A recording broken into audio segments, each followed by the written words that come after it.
Hello traders, in this video we are going to be comparing the Bollinger Bands with the Fibonacci Retracement. All right, we want to find out which indicator gives better trading results.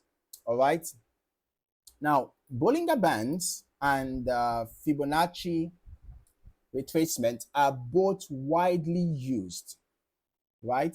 They are both widely used tools in technical analysis, but they serve different purposes when analyzing price movement. Okay, Bollinger Bands consist of a moving average and two outer bands based on standard deviation. Right, the bands expand when volatility increases and it contracts when volatility decreases, as you can see here, right?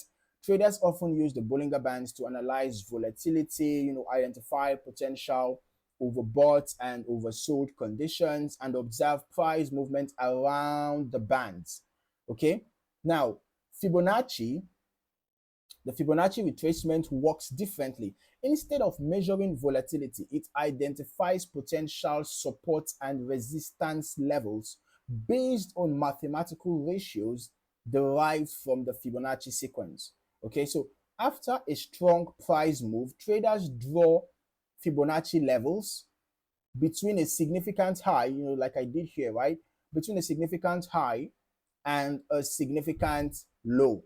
So common retracement levels include the 23.6%, 38.2%, the 50%, and the 61.8%. All right, 78.6% is also part of it. The levels traders use. Okay, so these levels are often used to identify areas where price may pause, retrace, or continue its trend. As you can see, these levels were key levels. See now, price got here and got rejected. Price got here, got rejected. You can see what happened here again. You can see what happened here and what happened here. So these levels are important levels that traders use, okay, to analyze price movement.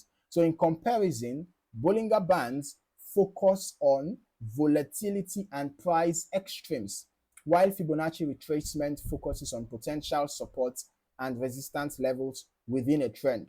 Okay, so if you found any value in this video, don't forget to like, subscribe, and turn on your notifications so that you don't miss out on more valuable trading content.